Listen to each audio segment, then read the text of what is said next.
This episode is brought to you by Perspective Space, a community gathering venue in Encinitas, California that fosters mindfulness, sustainability, creative expression, and connection. More about them later.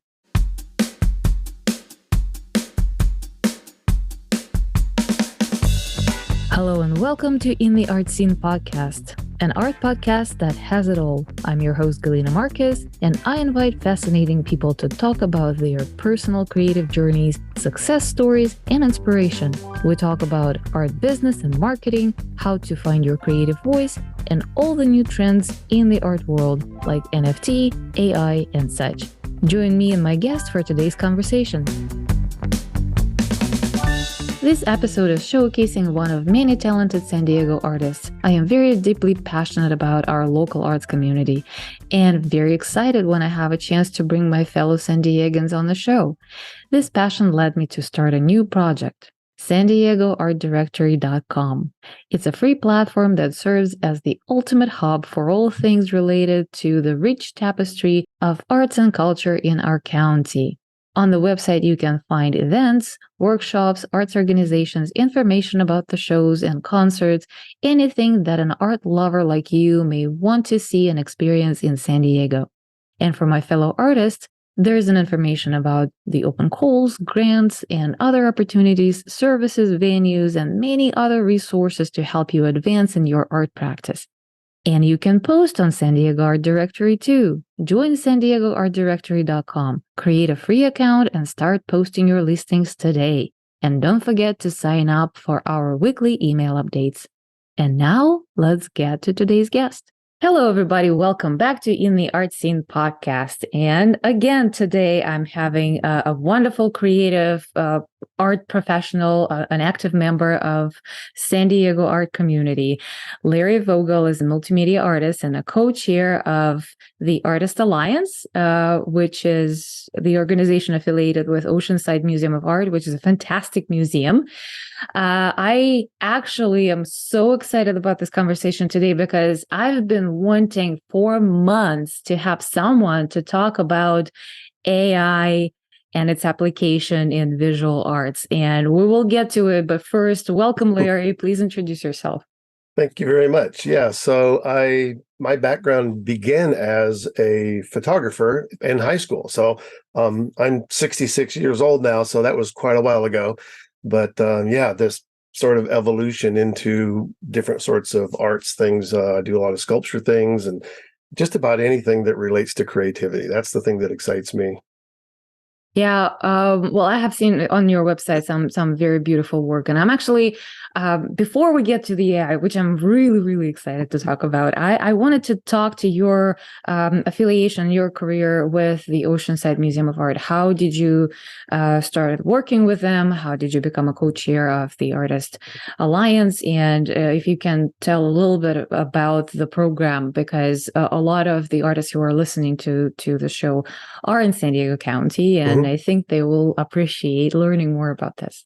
Yeah, it's a great organization. So my girlfriend and I, my partner in life, we moved to Oceanside 20 some odd years ago. We're actually in San Marcos now, so but we're still very close to Oceanside. And we found out about the museum. And actually, the way I found out was I'd seen in the paper or maybe online that somebody I had as an acquaintance was having a show at the museum. And my partner Barbara and I looked at each other and go, Oceanside has a museum? Let's go check it out. And we go down there and it's like, oh my gosh, Oceanside has a museum. This isn't like just some little hole in the wall. Beautiful museum, great shows. So the way that the sort of like Artist Alliance was already existing when we got there, but it was kind of fledgling. It was kind of just in the beginning stages, and they were having some small shows. And so we joined the group and then kind of found out that there wasn't too much going on, and it was a little disappointing in the beginning. But then one of the directors, as he was leaving behind his directorship at the museum, came up with an idea to have a juried show for the Artist Alliance. And so you had to become a member in order to submit work. And they did the show, and lo and behold, I mean, they probably had less than 100 members at the time, but they doubled their membership because people joined in order to submit work for the show. And every artist wants to be able to put on their resume, I had work in the museum show. So it worked. And somebody at the museum, I think, very intelligently recognized the benefits of doing this juried show. So they pulled together kind of a group of people to have a discussion. And out of that was sort of born this idea of creating an Artist Alliance Planning Council, kind of like the official title of the group. And somebody had asked myself and Barbara, my partner, if we wanted to chair the group. And I'm like, oh, I don't know. I've never really done anything. I mean, I've done my own groups for a lot of years, but I never really did anything that felt that official. But we were like, yeah, let's do it. So we did it. And now, 20 some odd years later, and nearly 600 members we have now in the Artist Alliance. We're about 40% of the museum membership. So we're pretty proud of what we've done with the group over the years. Wow. So you and Barbara together chair the Artist Alliance. Well, that's impressive. First of all, so many years and so many accomplishments. Can you tell us a little bit what Artist Alliance actually is and who can become a member? Well, And anybody can how? become, yeah, how? So easiest way how first is to probably just go to the museum website. They have a place where you can do it online, or you can show up at the museum, go to the front desk, and they'll happily help you out. There's sort of a little bit of a caveat to that is you have to join the museum first, and then as a museum member, you can join the Artist Alliance. One time I actually have a woman who came to me and said, can I join the Artist Alliance? I'm not really an artist. I'm an architect. And I go, well, I'm okay with that. Support is support. I don't care if you're an artist or not. And so, yeah, I don't know that we have that many members who aren't artists, but anybody could become an Artist Alliance member. Our goal as the Planning Council originated, again, like I said, from that juried show. And when they decided to continue the juried show, it's a biennial show, so every other year. And the thought was, what are we going to do in that in-between year to make sure that people renew their membership and remain members of Artist Alliance in the museum? So our goal in the Planning Council was to create members benefits. And so we do offsite exhibits, like three or four a year. We do a quarterly critique, which is a live event at the museum. So every quarter we have a live critique. We do a first Sunday event at the museum, which is free for anybody to come. Coffee and conversation is just come I've and have a heard great about time. it. Yes, Yeah, I just it's a bit of a drive for me, but I will yeah. attend one day. And weekends are nuts, with San Diego traffic too. But Yes. so every first Sunday, it's actually a free admission day at the museum. So it was a perfect tie-in for this event. Anybody can come in. We share a little bit of coffee and some goodies and then have conversation. And it was a point of getting to know some of the art community. People who weren't members could come and meet other Artist Alliance members and figure out if they want to become a part of it. And then during COVID, when we weren't able to meet live at the museum, we decided to move it online like everybody else has done. And we would meet online, and instead of having coffee and conversation, because it seemed kind of weird to sit around the line and have a cup of coffee and talk. So people would send their files to me, and we would just sort of do a live art share or online, a virtual art share, we call it, and online, and just share the work. And once we kind of went back to having the live meetings at the museum, everybody who had participated in the art share were like, but can we keep doing this? And I'm like, yeah, I would love to. I love doing. That's one of my favorite things is looking at other people's artworks and having that conversation about what they do, how they do it, and then how we all see it and how we all respond to it. So we're still doing that now post-COVID. So there's some of those benefits of being a member. That's amazing. So what's the goal of the alliance itself?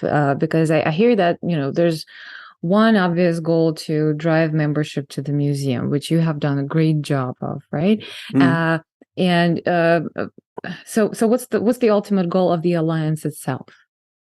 Really, I think to bring together that's a pretty large community of artists in the San Diego area. I would say there's also a few people from Orange County. And there's also this sort of North County, South County thing that goes on in San Diego. So it's really that idea of trying to bring together artists to be able to provide opportunities. I mean, one of the things that we had done early on with the Planning Council, we put a survey out to the artists in San Diego and said, what would you most like to see this group be? and everybody was, I would say the majority of it was like opportunities to show our work. I mean, we've all got work sitting in closets in the back of the studio, and it's just great to have an opportunity to get it out and share it. And then the I think the most amazing part about this is the Oceanside Museum has been so supportive of the art community and helping us make this event or this group and these events possible for all these years. And so, I mean, I really think that the museum is really due that credit for supporting the art community. Yeah, and that's actually amazing. And I wanted to make a comment about that because first when I first moved to San Diego, I thought of Oceanside as a little military town. Right. But I remember on my very first visit, even before I moved here, I did kind of a little trip around the county, and I was riding a coaster, and I got to Oceanside, and yeah, there's a nice beach. There's and I think that strip of the beach right now is very well developed, and it's a very nice touristy Yep. place, and the pier is absolutely fantastic. And then all of a sudden, I see this museum, and that's a confession I'm going to make. I got into that museum, and for whatever reason, I was in a playful mood. I didn't want to pay the admission, so I lied that I was a student, and they let me in. But I was fascinated. It's really the quality of that museum. Can compare with some really established big city or even European museums. It's the quality of work, the curation, the Yeah. collections that they are carrying. It's absolutely fantastic. I honestly had no idea until much later when I started pursuing my art career in San Diego. I wasn't aware of the Artist Alliance, but since I've heard a lot of good things about what you guys are doing. And this is actually fascinating to me when you said the number, like 600 artists. Like, there's no way there are 600 artists in Oceanside. And obviously, Yeah, you have no. artists from all over the county. Okay, so now you give me the challenge. We have to make you a member. that's That's not going that's to our be a goal. challenge. I Okay, will sign good. up. My only concern is that it's a bit of a drive for me, and I have a I little one. know. So, Yeah, but as I that's we'll talk about it offline. I have something to sure. discuss with you. Excellent. Okay, so well, impressive, amazing, and obviously with that, huge administrative responsibility, you were able to keep up with your own work. Yeah, in all fairness, we do have, again, like I said, Barbara, my partner, is on the council with me. We probably have about 10 or 12 people on the council now, and everybody has a job to do. And so, yeah, it's not like we're carrying the brunt of all the work. So it's a great planning council. We have a really good group of people. They're all artists, so they're fun to work with, and they understand the challenges. But yeah, I mean, every day has challenges about my time, your time, our time, and we're always trying to balance life in with those sort of things that we want to do, have to do, and need to do. And so yeah, it's always been a challenge. And I don't have the quote in front of me, but I said a long time ago that I kind of came to a crossroads at a certain point in my life where I was able to make a decision of what do I want to do next, where I was kind of in the middle of changing jobs, and I thought, I everything that I've done prior to this doesn't really support a creative life, and the angst of doing jobs that have nothing to do with your desires, your career, what you want to really do, was so it was so hard to really engage in. And so at that crossroad, I decided, look, I'm going to make a decision here, and I'm going to try to do as much as I can do related to my art. And so this quote that I can't really put my hands on was, because I get asked this a lot if I'm like, especially around students who are in school, and they say, "Oh, do you get to do art full time?" I mean, that always becomes everybody's drive, right? I want to do this full time. Yeah, yeah. And I said, "Well, I can tell you, every morning I wake up, I said, some days I put on the hat and I mat and I frame artwork. Some days I wear the hat and I install artwork, and some days I get to teach art, and some days I get to work on my art." I said, "But every day I get to do something related to art." And I figured I could probably make about the same amount of money mowing lawns, but I hate to mow lawns. So, Yeah. so it's like I'd rather do all these other things. And yeah, it's not a huge income, and what seems like sacrifices to a lot of people. I don't get a new car every 3 years. I don't get all these sort of benefits of having a job that would maybe pay more. But when you're doing something that you love to do, those things never feel like sacrifices. Then for me, the bigger sacrifice was giving up the time to do something that I just didn't feel connected to. So yeah, I feel very fortunate. I've tried to eliminate the word lucky from my vocabulary because I don't think luck has a lot to do with it. I feel fortunate to be able to do this every day. Yeah. Yeah, and I'm sure a lot of our listeners feel exactly the same, and a lot of them, myself included, have this challenge of doing something that uh, pays the bills versus and sacrificing the time for the art practice. Yeah. And how can we do it? How can I do something that is related to art or serves the art community so I feel like I'm connected to it every day? So yeah, Yeah. that's a huge challenge. So what did you do before you become a full-time art professional? Let's put it this way. Oh, a lot of things. I would say so. It was interesting. I mean, coming out of high school, I was doing graphic arts and photography when I was in high school, and I mean, thanks to my graphic arts teacher, Mr. Dick DeRusha. I mean, I fully give him credit for helping me, begin this path. If I hadn't met him in high school, I don't know that I would be where I am today. So hats off to him for being there. And I've shared with him over the years. He's passed away a few years back, but I kept in touch with him his whole life because he meant a lot to me. I mean, it was really important that I began that path there and to acknowledge to him how important it was to me. And I've always had this idea that um, every day is full of events, every day of our life, no matter how far back you go.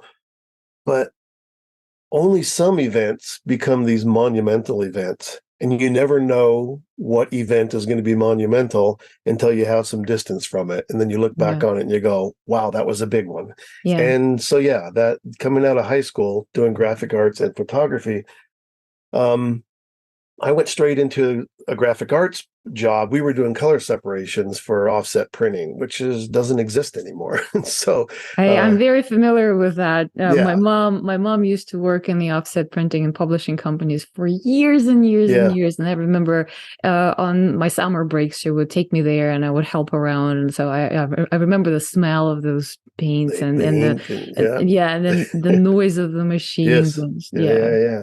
So we were doing color separations, which was we were kind of an offshoot of that business. But so I learned early on doing color corrections and how to and not realizing that this would soon be an advantage as a photographer to have that sort of many years of doing color corrections and things that eventually related to my photo career. But I as like I said, out of that graphic arts class, the teacher started the photo class because we had the dark rooms. So he had kind of petitioned all of his graphic arts students and said, "Hey, I'm going to do a photo class. Would you be interested?" And I'm like, "Hell yeah, I'm in." And so by the time I graduated my senior year in high school, I had all of my requirements out of the way. At that time, we only had to have two classes that were a requirement as a senior. One was PE, and the other one was U.S. government. And so I had, in addition to those two classes, I had 2 periods of graphic arts and 2 periods of photography, Wow. to which I would mostly miss PE and U.S. government, spend all 6 periods in my photo class. To which I only realized at the end of when I came time to graduate my senior year that I was going to be the fool that has to come back for summer school after graduation to get my PE credits, right? Oh my goodness. Yeah, it was like this realization, like, oh, I got to do something about this. So I went and I met with my PE teacher first. I said, I just realized I am not going to get my PE credits and I'm not going to be able to graduate. I said, what can I do? And he says, well, just come, every day for this last quarter. And he says, and I'll give you, I said, all I need is a D. Just give me a D. I just need to pass this class so I can have the credit. And he says, I can do that. And he says, and I'll tell you, I'll do it because I know where you've been. I know that you've been involved in Darusha's class, and you're there doing your photography and graphic arts. I know you're not out behind the gym smoking or So he says, I can give you a passing grade. And I thought, okay, that worked. Now I got to go visit my US government teacher, and she did the same thing for me. Oh, that's so So nice. I would never have assumed that I was good at negotiating, but as I look back on it, again, that monumental event turned out I negotiated my way out of high school, and it worked. So, but yeah, so out of high school doing graphic arts, the guy I was working for, the owner of the company, again, it was like graphic art. The color separation business was starting to slow down. And so he ended up selling his company and moved to Idaho, of all places. To buy a hardware store and move his family into a little community and kind of semi-retire and run this hardware store. I was married at the time, no kids, no home, no financial obligations. And he asked us, he said, do you want to come with us? And I'm like, well, I have, sure. I'm out of a job. Let's go. So we moved with them there, but within a year, I was like certain that I couldn't stay there. I'm like, oh my gosh, it's too small of a town. My daughter was born while we were there. That was the good news. We had insurance, and so we were able to take care of that. After coming back from Idaho, it was a series of just kind of odd jobs. Worked in doing drapery installation for a few years, which was kind of again another one of those, made good money, but it was like, wow, nothing to do with being creative or artistic. But so at 40, I found myself in a position where the tensions of, again, like that job of doing the drapery installations was coming to an end, and that's when I had decided I'm going to do this full time, whatever I have to do. I was doing reproductions for people and all kinds of stuff, and it put a lot of tension and stress on my marriage, and it ended. And again, hindsight was one of those things, those monumental events. It was a huge event for me that I realized that once I was kind of out of that marriage, I moved into a studio in Santa Ana. It was my first time of really being able to live alone and immerse myself into doing the thing that I love to do. And it was, I still say it was one of the best years of my life that I had in that studio life. Downtown Santa Ana is where I was in Orange County. And then from then on, it's just been, my odd jobs now are related to doing photography or art. So That's that's a very interesting, very fascinating story, and yeah, I absolutely agree with you with how we see the event in the moment that it's happening. Absolutely, maybe absolutely different from what we think of it, years later. Because when we recognize what came out of that event and the development that we have gone through, yeah, it's significant. It's really significant. So that was a really nice segue to your work, because I know that you are now working or still experimenting with AI in your photography work. So first of all, I'm very curious. There are a few things that I have so many questions, and I don't want to ramble here. So let's put it kind of into order. When did you start experimenting it? And I would really love to have your take on the. There's a lot of controversy around AI in arts. yeah. So I would really love to have a little bit of that discussion without going into rant of who's right and who's wrong, because I know some artists and painters and photographers who are using AI right now to enhance what they're doing, not in the way of cheating, but in the way of like having new capabilities in their hands and really exploring what that means. And it's not as different as trying a new, like the way I see it, it's not different from trying a new medium, like the analog medium, like taking a new brand of paint, or like using oil versus acrylic because it feels different and it can give you different effects, and you need to learn how to use it to your advantage to get exactly the look that you want. So that's my personal view. Obviously, you're favoring AI in your work. You have shared with me some very fascinating images, which I would really love to discuss. That series that is called "Wish I Knew the Agnostic's Prayer." Yes. It really looks like a deep exploration of I'm losing my English words again. That happens to me sometimes. Hate when it happens on air. But anyway, well, you will talk about those explorations, I guess. So let's just start from the beginning. When did you start using AI? How did you decide to try it? What do you think about it? Well, yeah. So maybe even before that point of transition, and if you looked at my website, you can see there's many bodies of work. And one of the Yes. things that I had heard a photographer or an artist talk about in an interview one time, the interviewer had looked at the work and said, "Geez, you have such a diverse body of work here." And the artist said, "Yeah, I know." And he says, "I kind of feel like my diversity may become my claim to obscurity." And when I heard that, I go, oh, that is so true. This idea that we try to, pigeonhole creative people and go, this is what you do, and you do that the rest of your life. But I always felt like that, and I began in a very traditional black and white landscape, Ansel Adams kind of school of photography. Um, but I've had a lot of associations with other artists and creative people that became a huge influence on me and allowed me to kind of step out beyond that traditional background. And so as transitioning through darkroom to digital was an amazing experience.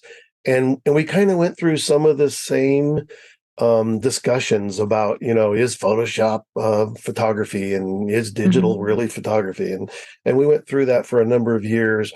And I would say even a lot of the naysayers now, as far as photographers go, are pretty much steeped into Photoshop and doing digital work, right? So Yeah. um, it was no surprise that when this whole AI thing came along, that we would have to go through the same transitional process. And the interesting thing too is that photography, just in and of itself as a medium, is very technical. And because it is technology based, and we all know that technology continues to grow and expand and change, that photography will continue to grow and expand and change.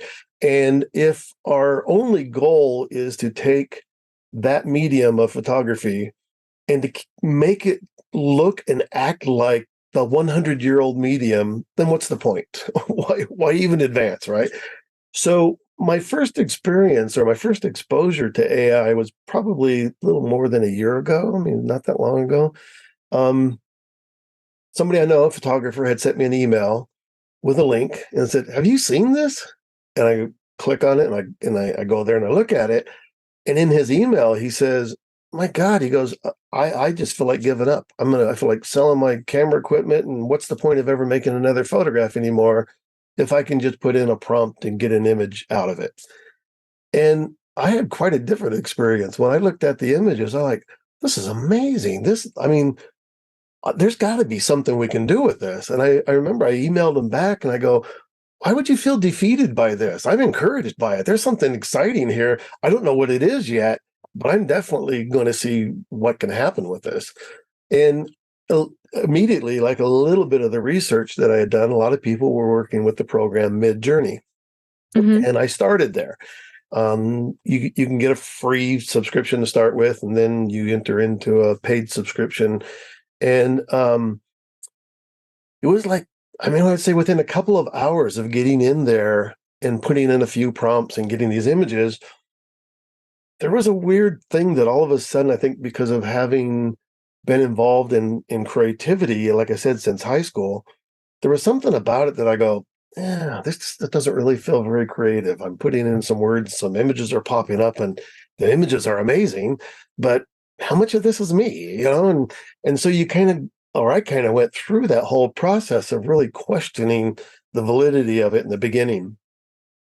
But I still felt like there is something here. I don't know how I'm going to use it yet, but I'm going to keep working with it, and became more and more interested in the process.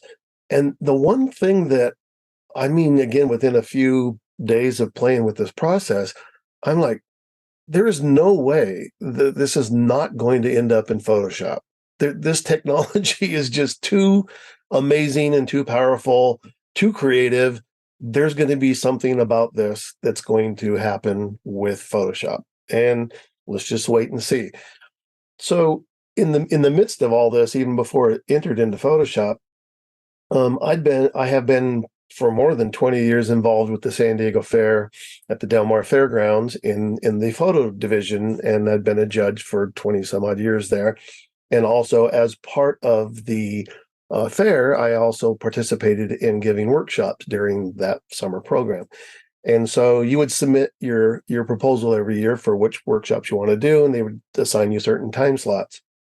And like, we're talking about AI. I mean, there's just no way we cannot like do this year. So this past year, I submitted my proposal.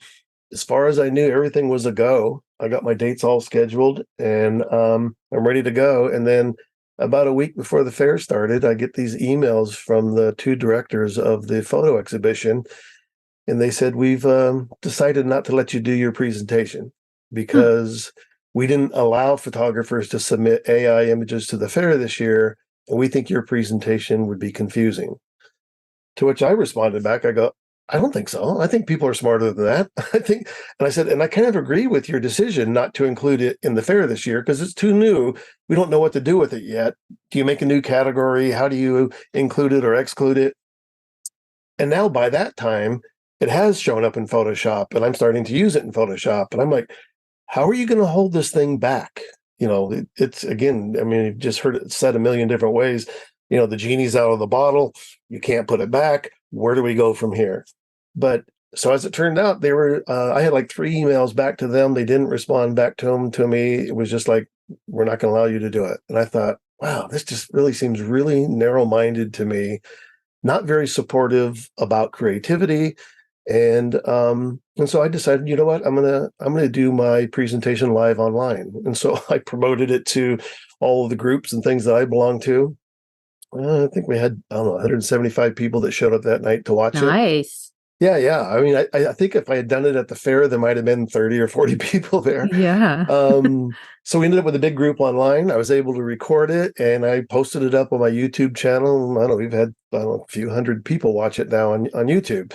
So, again, in the long run, one of those events, right? Another event in life that kind of seemed crappy, but it turned out to be pretty monumental and very encouraging to kind of get to see, okay, there is a community of photographers out there who are interested in this.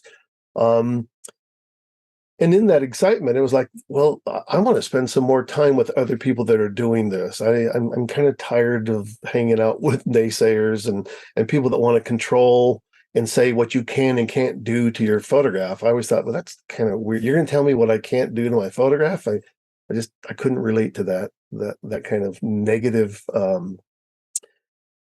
reaction to something so creative. I go, it doesn't really support creativity. So Yeah. that's Yeah, how I got exactly. into it.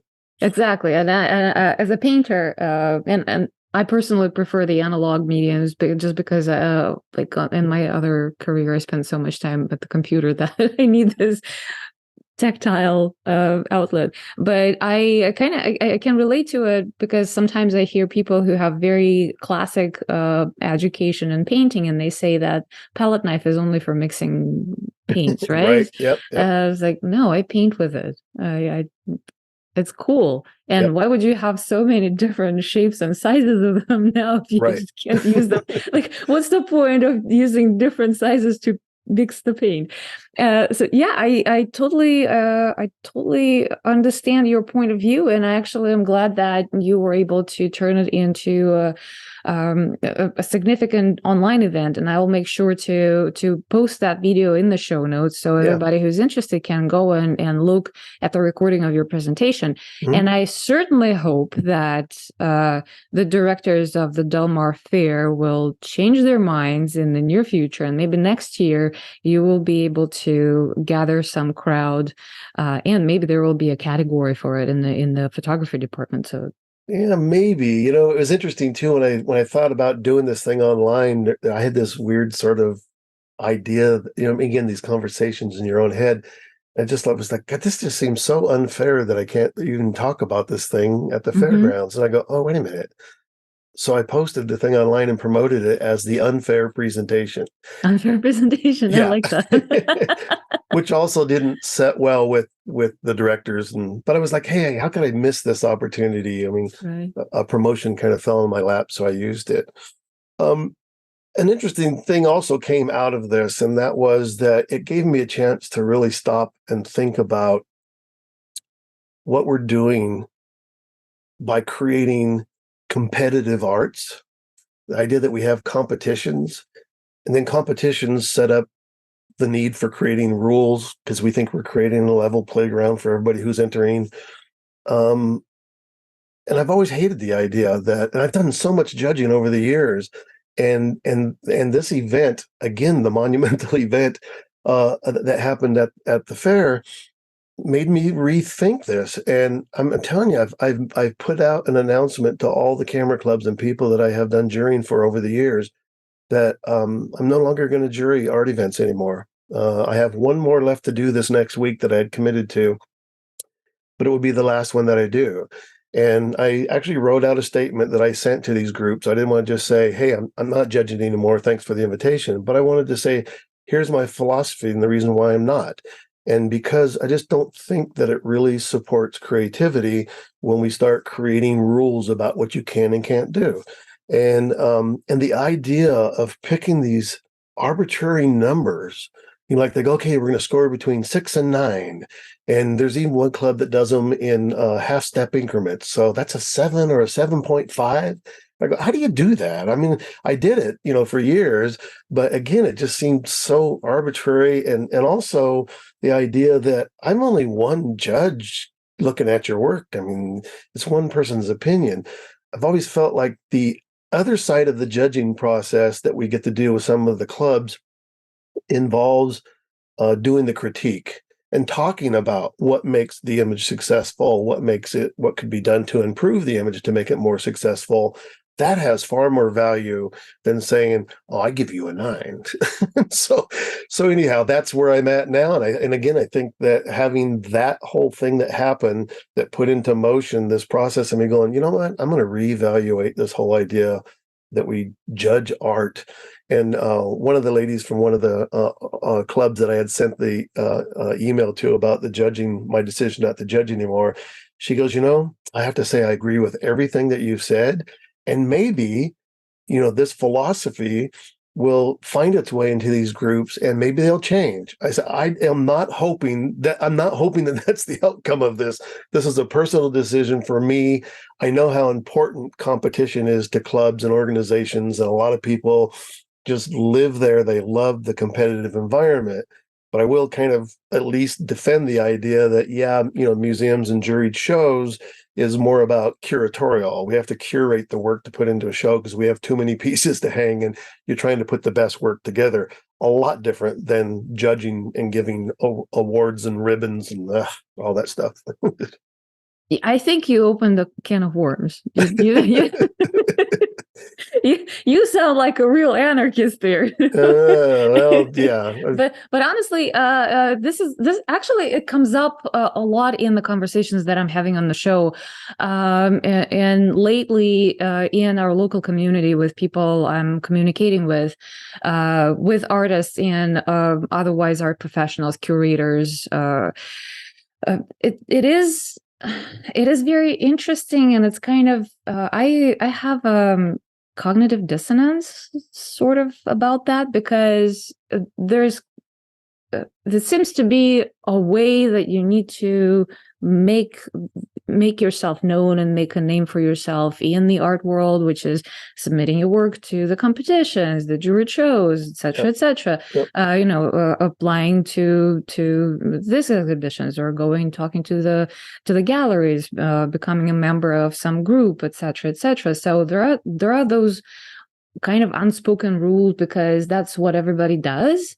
Mhm. And if you're going to be a rebel, there's very little chance that you're going to succeed unless you're completely bold and you are willing to suffer for your art for for some years until you become recognized for what you're doing. And not everybody can afford that, especially people who have families, right? Right.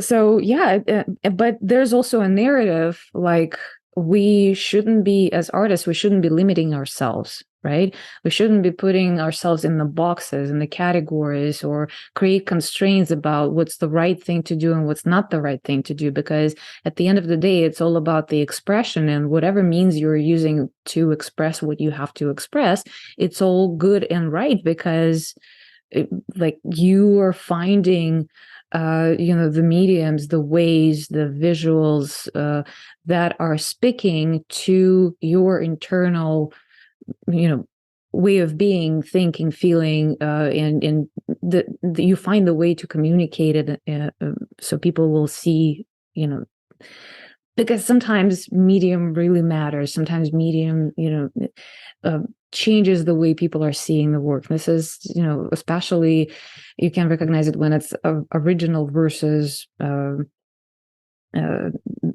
Imitation. imitation, Yeah. or the print, or whatever. Because some of the works really can communicate something only when you engage with the original work. Mhm. So yeah, it's how do we fix the art world? I don't know.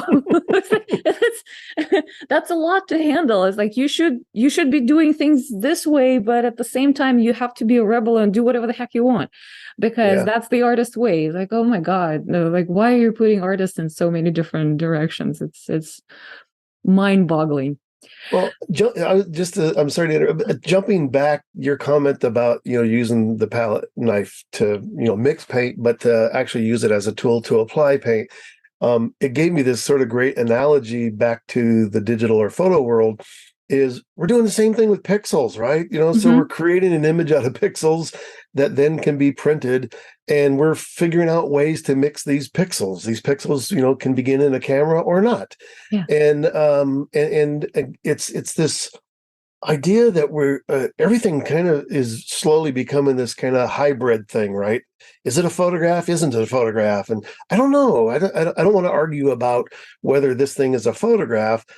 I can tell you because I'm doing it as a photo composite where I'm using my photographs along Mm-hmm. with AI generated pixels, that it's photo based art. I mean, again, it's like we love creating categories, and Jesus, all we need is another 100 more categories to Right. define mediums and where this image fits in or doesn't fit in. But yeah, it gets really complicated, and I think sometimes what happens though. One of a great favorite saying of mine. And let's see if I can remember the whole thing, because it's this always the struggle against the people who want to hang on to the past. And well, I'm Yeah, not going to. we've always done it that way. Yeah. Yeah, there's something romantic about what happened that so many years ago, but this idea that I'm not going to be able to pull the quote together off the top of my head. It'll come later. But the idea that idea of hanging on to tradition. So tradition is the enemy of progress, is the quote, and it can be reversed also. Progress is the enemy of tradition, and so those two things are kind of constantly fighting each other as we move forward. And there's nothing wrong with hanging on tradition as long as it doesn't become the dogma to interfere with progress. And that's kind of, I think, the way it feels like AI is become this sort of dogma against the tradition. And it's just another way of taking your palette knife and mixing some pixels, right? I mean, I Yeah. love this analogy. And this is why I love conversation, because things like this happen, right? And you kind of go, Yeah. yeah, great idea. We're just like taking pixels, we're mixing them together. Some of them came from my camera, some of them didn't. And here's the image when it's done. And yeah, okay, we can make up a new name for it if we want to, but it's funny to think that we want to include or exclude. I hate that Yeah. idea. Yeah, I agree. I agree with you. And honestly, with traditions, and Oh my God, we're going into this whole philosophical discussion, and I still Yes. have questions for you. but I just got to say that once, like, since we're on the topic, it was always interesting for me because I kept thinking, especially for people who are saying we have always done it this way, or this is tradition, this is how it's been done in centuries, and I was like, well, centuries ago, someone came up with this for the first time. Right. It hasn't been a tradition back then at some point. So it was a novelty, right? So why Yeah. is that? This is why I really appreciate when artists are actually exploring how far they can take the tradition and evolve it, so it is still a reminder of some historical heritage, because it is important to remember where we came from, what we are connected to, etc. But then also weave some new things into it, and I love when designers are mixing different styles. I love when painters are experimenting with the old technique with the new technique. Yeah. I love when photographers are experimenting with analog with digital. It's really yeah. So hack the tradition. Traditions are great, but we shouldn't be stuck in them. Well, we wouldn't be where we are without them, right? We have to Yeah, start exactly. somewhere, right? Yeah, Yeah. exactly. Yeah. Exactly.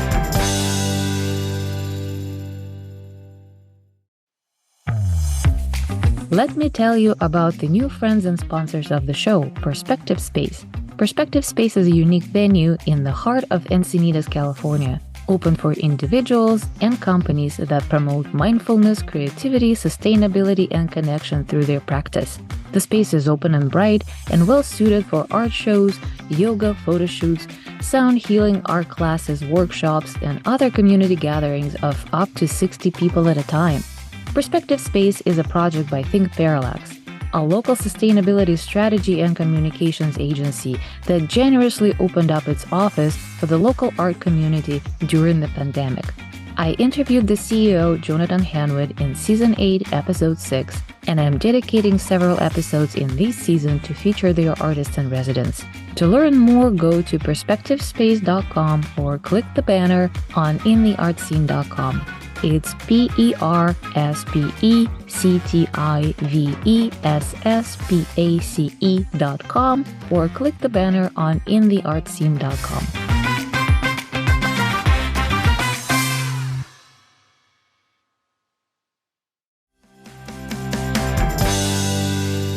I still have questions. I really wanted to talk to you. Well, first of all, I know that there's a lot of graphic software that is now bringing in AI, and from the huge monsters like Photoshop to a very democratic Canva. Like Yeah. every Yep. software now has an AI element, and I'm kind of curious because you started with a very basic Mid-Journey prompt-based visual AI.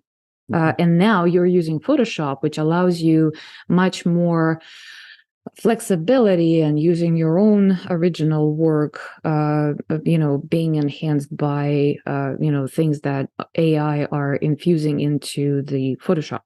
So I wanted to ask you how that works. I am familiar with Photoshop. I have done some graphic work in the past, not as an artist, as more of a commercial marketing.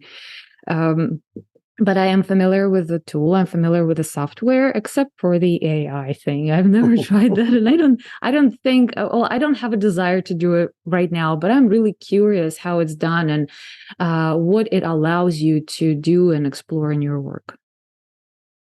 Yeah, great question. So, I mean, first to kind of like put everything in order, I'm still using Midjourney in conjunction with Photoshop, in conjunction with my own photography. So it's like become again this hybrid thing, right? Where I don't think I can do everything with Midjourney. I don't think I can do everything with Photoshop, but I don't think I can do everything with a camera. And so the way that it began to be integrated into Photoshop was that you can make a selection of an object and you can remove that object. So it's called generative fill. So you select the object and you just let it fill that space. The interesting thing is the other technique in Photoshop is called content aware fill, which was an amazing tool when it happened. But content aware fill is obligated to use the pixels from your image. Generative fill is not obligated to use your pixels. It Mm. uses Smart Intelligent to generate new pixels. So when you remove something, it's not grabbing pixels from your image with generative fill. It's actually using AI to look at the image, analyze it, and put new pixels in that place. So one is it's a great retouching tool. Two, you can also make that same selection into an empty space and type in a prompt and say, put something in here. The Hmm. beauty of doing it to your image through Photoshop is that AI is analyzing your image. It it looks at the lighting, the color, the focus, all of that then is goes into creating this new item that's put into your photograph. And that ability to bring AI directly into your own image is amazing. I mean, with Mid Journey, I am creating maybe a background image or an element that then gets composited into my photograph. Um, and since the inception of Mid Journey, they have now started also adding into their program the element where you can also circle a space and put in a new prompt and add to the Mid Journey image. So you can like prompt inside of an image that you've already created by AI. So by bringing it into Photoshop, you kind of have this. I mean, it's the thing just keeps getting bigger and bigger and bigger.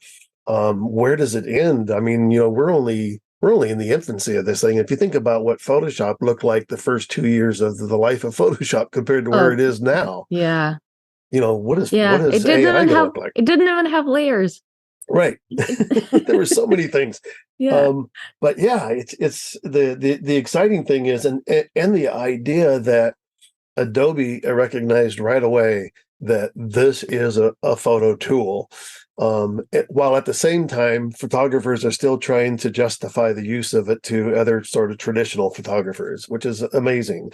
My comment back to a lot of people who want to argue about, well, this isn't a photograph, or you can't use AI if you're going to submit work to this juried show or this competition. I said the problem now is we can't use the term AI all inclusive because there's too many things now. If you say you can't use AI, I go, well, are you talking about writing a prompt and generating an image, a whole complete image? Or are you talking about, using AI like it exists in Photoshop? Hmm.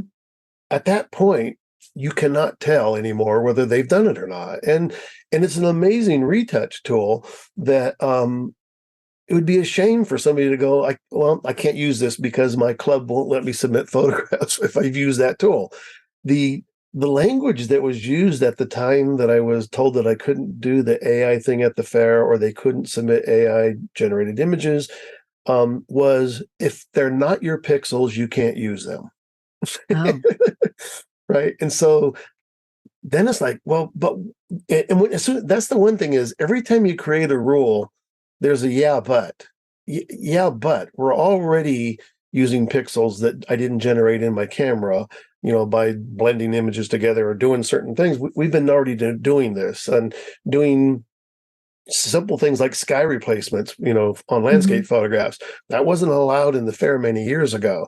And the comment that was made was like, well, if I'm really good at it, you won't know whether I've done it or not. And the comment back from the director at that time, Gene Wild, had said, "You know what? This clarity is coming to me. We just can't keep creating rules that we can't enforce." And I thought that is brilliant. That is brilliant. That's for Yeah, sure. It is yeah, really brilliant. Yeah. yeah. So now they want to see your original camera file, or where did all your pieces come from if you're doing a composite? And it's like, oh my gosh, really? It's too much. Yeah. Yeah, and I think it also creates a lot of unnecessary work for judges and for like why? Well, and that's a great point because there's also it creates an unfair position to put a judge into. And I've already seen this happen is somebody will show an image into say a juried show where it says no artificial intelligence could be submitted. And the judge looks at an image and says, this is obviously artificial intelligence, and they kick it out. And it turns out it wasn't. It was really a photograph that had been composited from their own photographs. And the opposite happens. Somebody submits an image that they go, this is amazing, let's give it first place. And then it turns out it was generated by AI. So it puts the judge in a position that is just really unfair to try to make those distinctions between was it or wasn't it. And there was an online thing or there's several of them now. You can go on and you can take a test. They'll give you 12 images and you're supposed to go AI or not AI. And it's unfairly kind of stacked with some composited images that you're kind of going, this could be, or maybe it's not. And it's not like you're always erring on either side or the other. It's like sometimes you did exactly that. I think I got like 8 out of 12. And I would consider myself to be pretty knowledgeable about a photograph and what AI looks like. And if you're able to fool a judge who's, in the middle of this process, think about judges that don't know anything about it. So again, to me, it's really all about, in the end, it's all about the image. I mean, It's important to us as creators. I love talking to other people about how they made something. But in the end, I go to an exhibition and I don't always have that luxury to find out how they made this. I get to look at it and I can wonder how this piece was made. And then aside from the making of it, what's the content? What does it bring to you aside from how it was made? I think we have way too much pressure and importance put on how this was made. Like, okay, I don't know how to make a Ferrari, but I sure would love to drive one. I would love the feeling of what that feels like. I don't have to know how to make it. That's brilliant. So what do you think of the argument that some artists are putting out there when they see that the parts of the AI generated image was taken from their original work? Because that happens, and there's no regulations for the AI, and there is no way of enforcing the copyright. And AI generates images, obviously not from the thin air. It scans the the wide variety of images existing on the internet, and some of them might belong to someone else. So, what's your take on that? So actually, in my unfair presentation, I touched on this quite a bit because it is kind of like at the head of almost every discussion, about stealing artwork. That's what it's doing. And I felt the same way when something would pop up. I'm going like I generated some characters. I'm not much of a people photographer. I don't photograph people, and so I thought, oh, can be a great thing that AI can give me to put into my work. And I started putting in prompts and generating some characters that I thought I would use in my photographs. And some of these characters were so specific. I'm like, this thing has to exist somewhere, right? Like you're saying, it didn't come out of thin air. Well, on the internet, there's several programs that you can engage in. Google has one and several others where you can do a reverse image search. So you can put an image back in and say, go look for this on the internet. I have never once found an AI image that looked anything like the backwards search to say, oh, here's where that image came from. The other thing is when you start to understand how AI is trained on all these other images, my conclusion was it's a lot like being an artist. We were all trained by looking at other pieces of artwork and other styles and all these things that happened, in the art world. Most of us entered a particular medium because we saw somebody else's work that just spoke to us. And I go, mine was Ansel Adams when I was in high school. I want to do that. And so I studied his work and I went to the places that he went to, and I got a 4x5 camera and I learned all of his techniques. And at a certain point, I was getting feedback from people that would say, wow, these remind me a lot of an Ansel Adams photograph. And in some ways I would feel a little bit, like, oh, come on, this is mine. But after a while, you got to go, well, actually, you're pretty successful. That was your goal, wasn't it? Is to emulate sort of the mentor. At some point, you want to break away from that, obviously. But this idea that people were able to recognize where I gathered my information from. And I think AI is the same thing, is that it's learning this process. It learns much faster than we do. It learns way more accurately than we do. It knows more than we know. It knows I mean, every once in a while, a style will come up in an AI image that I'll go, who is this? And I go look at this artist's work and I go, I've never heard of this person. So there's something about that idea that, the AI has studied all of these things and brought them together. But the way the process works is that it's not simply compositing pieces from other people's work. I shared an example with people and I said, even if you're not an artist, if you've never drawn before, if I asked you to draw me a picture of a black crow, but do not reference a photograph, do not reference any image, do not reference real life, just take this paper and pencil and draw me a black crow. Even the least adept person who doesn't draw could draw a facsimile. I would go, okay, that's a blackbird. I see it. But if I ask them, how did you draw that without ever referencing a bird on the internet or a painting or in real life?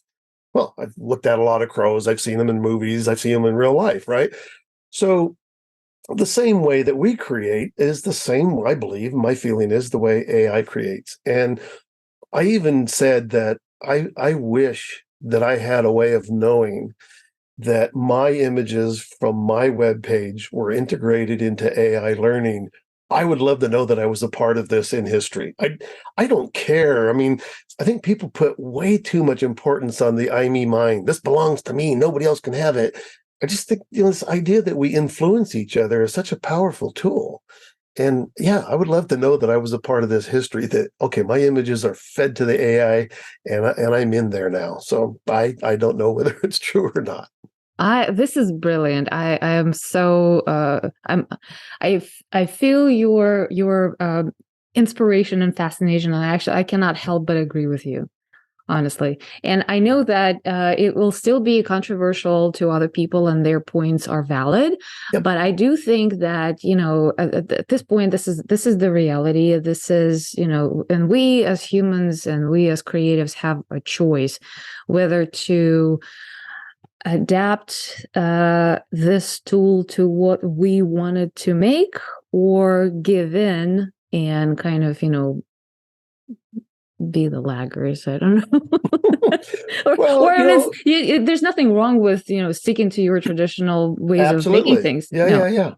Well, like I said, it only becomes a problem, and this. I mean, again, as you can kind of experience through my images in this sort of Wish I Knew series.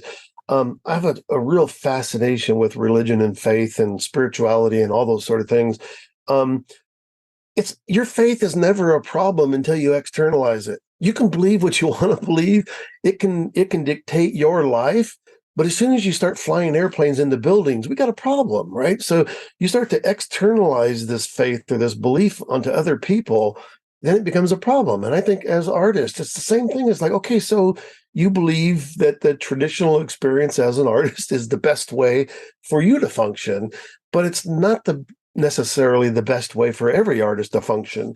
Or we try to figure out how to eliminate that from art. I mean, I've always said, it is a fool's journey to enter into a discussion to answer the question, what is art?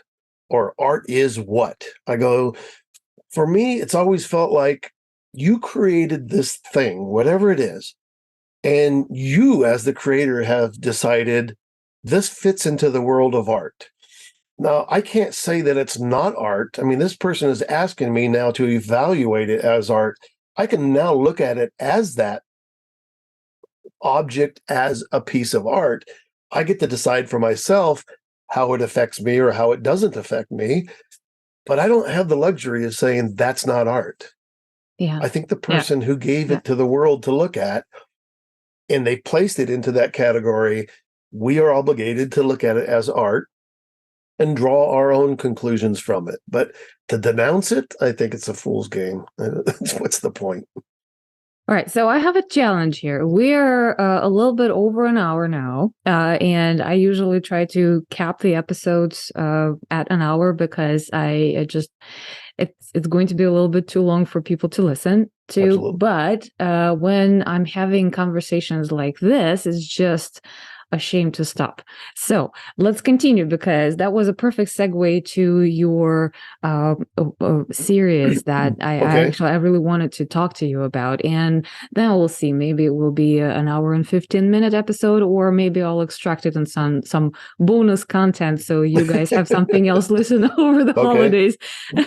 So yes, you were talking about faith and your fascination, and I see that this body of work that you shared with me, Wish I Knew the Agnostic's Prayer, is very much of an exploration of, you know, the internal emotions, the beliefs, the faith, and I see that you have a character. There's no face of a character, but there's a symbol on the back, so I can tell that this is the same person. Yes. And the person is kind of making a journey through one image to another and kind of exploring different things. So I really wanted you to talk about this. Yeah. So the Wish I Knew concept was interesting. Well, I'll go back even a little bit further. So a lot of people are surprised to find out that I was raised in a Mormon family, right? Which is, I mean, a very dogmatic, very strange, religion. Even when it comes to people who are Christians, have a hard time fathoming the belief in the faith of Mormons. But the one thing that really struck me, even as a young child, was sitting in church and listening to these people that used the term, they would say things like, I know beyond a shadow of doubt that Joseph Smith is a true prophet. I know beyond a shadow of a doubt this is the only true church on the face of the earth. And they would say these things. But as I was a kid, I go, wow, I know beyond a shadow of a doubt. That is like pretty powerful. And I would question, I would go, how do you know these things? How can you know these things? And even as a young man, I don't know where that ability to challenge things came from that early age. But I was just like, they would tell me, they would say, oh, we've never heard you share your testimony with everybody. And I go, I just can't say that I know these things. It doesn't feel right. I wouldn't be honest if I told you I know these things. And they're like, well, okay, keep reading the scriptures and pray about it, and it'll come to you. All right. So I diligently did what I was challenged to do. And I'm like, no, I still can't say this. It's not coming to me. And then when I started thinking about this idea that I know beyond a shadow of a doubt takes their faith to a whole new level about knowing. And this this sort of curiosity about wish I knew kind of came out of that. Like, wow, you guys know, I wish I knew. And at the same time, it's kind of a little bit tongue in cheek because, as an agnostic knows there's no way to know. So, so that idea of wish I knew kind of was born out of, I think, that sort of, again, this sort of involvement as a child in examining a family religion that I didn't feel connected to at all. And then, much later kind of left it all behind. So as an artist, then yeah, it's like that it keeps creeping in and out of, projects that I do. I did one years ago where I had gotten involved in a ceramics class and I ended up making all these masks and started photographing these masks. And I didn't know what the series was about until I was done. And when I wrote the project statement, the statement was, the photographs became my unsuccessful attempt to identify that faint line that sits between spirituality and religion. The idea that you can be spiritual without having a faith or a religion. And that I also know people who are very religious who have no spirituality, but at the same time, I do know people who are religious who do have it. So this kind of spirituality thing for me exists with or without religion, that you can be a spiritual person without it. And that was comforting to me to be able to go, okay, because I do feel kind of spiritual about life. I don't know that I have any answers. And so, again, this sort of exploration of that process keeps coming in. And this character, as you described it in the images that I've worked on so far, is kind of that it's maybe a little bit of a self-portrait. It might be me, Generally, the character is robed or hooded or some kind of, which to me sort of adds a spiritual element to the character. The symbol that's on the back of the robe came about. I have this weird thing about hope, that um, hope is a strange, it's a strange emotion to engage in, because attached with hope is a lot of disappointment because you don't always achieve the goal of what you're hoping for. And so that symbol on his back, I asked AI one day to show me a symbol that means hope. And as it does in Midjourney, it generated 4 versions of it. And I picked out the one that I liked the best and kind of cleaned it up and altered it, created this sort of logo and symbol that I put on the back. And the only thing that I could derive from how it came up with that symbol, because again, it doesn't exist anywhere. I looked for it on the internet, can't find it anywhere, is that one of the symbols of hope is the butterfly. And the butterfly is that sort of symmetrical, image Mm-hmm. of the wings left and right. And the pattern that it created was a symmetrical pattern, which to me is like this amazing thing when people go, can artificial intelligence be creative? Can it be, can it create symbolism with meaning? And then it's like, wow, this, for me, I've just seen too many things happen when working with AI that I'm like, something's happening here. I've even heard, read things where there's people who are deeply involved in the creation of creating AI, that they don't even right now understand the mechanical function of how it's creating its own resources and generating new things that don't exist, without, and again, it can't create an image without us being involved. It doesn't work by itself. So for me early on, it was like, yeah, this is a collaboration. I mean, it's definitely, and then trying to learn the language to talk to the machine is pretty interesting. Yeah, I love that you're calling it collaboration. Yeah. Yeah, yeah, because Well, it's it and does part it of, does go ahead. seem like a very co-creative process. Yeah, and early on, and I sent you an image of the a chop symbol kind of a thing. Mm-hmm. Um, I then, after having this hope symbol created, I thought, well, you know what? I'm going to give credit to this other person, this other machine, this entity that I'm working with. So then I asked it. I said, "Show me your signature." And it brought me back 4 different kind of images that are very kind of calligraphy or chop looking. Uh-huh. And I picked out the one that I liked the best, and I put my chop together with it. And each image that we create together, that appears on the front of the image in the lower corner as a That signature that it is a collaborative process. I would that's never claim it amazing. as my own, that, hey, look what I did. That's amazing. That's actually amazing. And I actually, this is a point of view I haven't heard before, and I really applaud you to treating the entity that has such a creative power as, not as a tool but a co-creator, because Yeah, it's like that's it. like that takes the conversation to a whole different level, right? From medium to like, wow, that's a collaboration. Mhm. All right, well, let's just hope that AI will not create its own church down the road. Well, well, of course, that's this big thing that we're all kind of dealing with, the end of the world, right? Everybody's got Yeah, this, yeah. weird thing.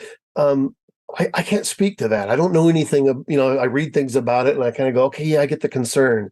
I go, but for me, what I'm using AI for, creating new images, this sort of collaborative process, I in no way saying that this is going to bring the world to an end.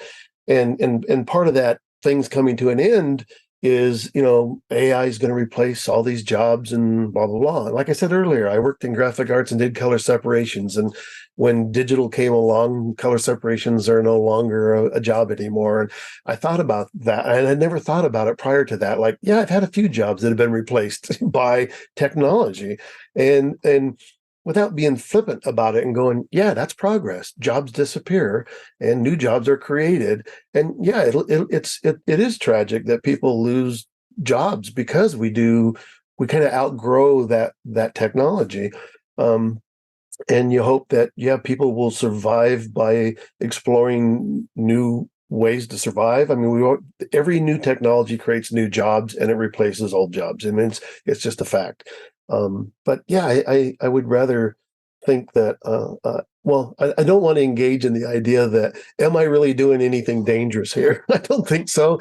I've always said the thing I love about being an artist. I can screw up and fail as badly as possible on today. And tomorrow I can wake up and start all over again and nobody died. Exactly. Oh It's my not God. like being a brain surgeon and making a mistake. So, Exactly. Well, yes. On that note, I mean, this is brilliant. On that note, I want to thank you for your time to coming to the show and sharing all your ideas. This is absolutely fascinating. I had such a great time talking to you. I'm really glad that we got to know each other. yes, Thanks to Bryce for connecting us. yes. Which your episodes are going to be like just a few weeks apart. I will let you know. I Excellent. will make sure to put all the links and references in the show notes. So there will be a link to your website, to other places, to Artist Alliance, to your YouTube, and specifically to the video that you were talking about, your unfair Mhm. presentation. You also can right now spell out how to find you, where to find you if people wish to, and plug whatever you want to plug. Okay. Well, so yeah, my everyday thing, like I said, is always involved in art. So yeah, have a website, lavogel.com, which is kind of easy to find. I've been doing critique nights. This is amazing when I talked about, I fell in love with the critique process in junior high school. So again, many years ago, I had a great teacher who had the ability to speak about art and to communicate to the students. And I remember saying, I want to be able to do that. I have been holding critiques since probably 1990. And I was asked to talk about this critique process one time. And I thought, well, let me think about all these events I've done these years. I figure out that between my own workshops, critique nights with the museum and other organizations, I have done over 500 critique conversations with groups. And I still do them today. So That and I do them online now, of course. So there's a group through the meetup, or two groups through the meetup pages that I have called the DPX, Digital Photo Exchange. So again, if you go to the meetup group and just put in my name and DPX, you'll find it. For the last several months, I kind of have added the second group, which is DPX AI. So kind of rooted in the idea of working with photographers who are using AI and who want to have that discussion. But it's not only photo based, it could be any kind of, I think the discussion is still so new and so huge that it's worth having. So I do that twice a month, on the second Thursday and on the last Thursday. And then again, through the Artist Alliance, we do the first Sunday critiques, virtual critiques online. I do workshops. I do the occasional workshop. Those are always listed on my website, so they can find that information there. And I also do some workshops where we actually go out and photograph too. So take people to different locations. One that I do every year is Pismo Beach and Oceano Dunes. I've been going there for probably 40 years. And it's just, going back to the same location over and over again. I meet people who feel like, well, I've already been there, I've done that. And I go, yeah, I've been there and I've done it too, but every time is a different experience. So there's something about being back in familiar places that you connect to it differently than the first time you were there. So I think it's important to revisit locations. So we do that every year too. Well, awesome. I will make sure. Please send all of that information to me. I will make sure to put everything in the show notes. The links to the meetup groups, both of them. So you guys, you don't have to be in San Diego to participate in the online meetings, No, that's right? been the great thing That's about moving them to yeah, online. Yeah, I have people who come, from Arizona, and I have one couple live here. They're from India, so they're back visiting family in India. And I said, I've always joked with them. I said, "Oh, you guys hold the record for attending the meeting from the furthest distance away." So they will still attend if they're in India. So yeah, awesome. that's been one of those monumental events, right? So Yeah, COVID was this weird kind of thing, yeah. but then all of us that were doing live events figured out how to do them online online and became an amazing tool. It's just great to be able to work outside of your neighborhood now, that people don't have to be in the neighborhood to come to a meeting anymore. So that's great. Yeah, exactly. So that's a great resource for all of you who are interested in learning about photography and AI in your art practice, not necessarily photography. So everything will be in the show notes. And I would love to have you back to talk about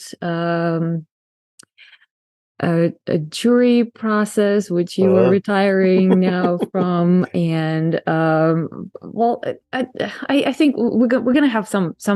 I have some ideas. I really want to have you back on the show, and so we will look forward to that too. So, well, let me say, I think you have chosen a great sideline here, because I think you're a great conversationalist, and you're great to talk to, and I would certainly be open to doing this again. It's been great. Thank you so much, Larry. That has been my pleasure talking to you today. So on that note, we'll see you again in the art scene. It has been another episode of In the Art Scene podcast.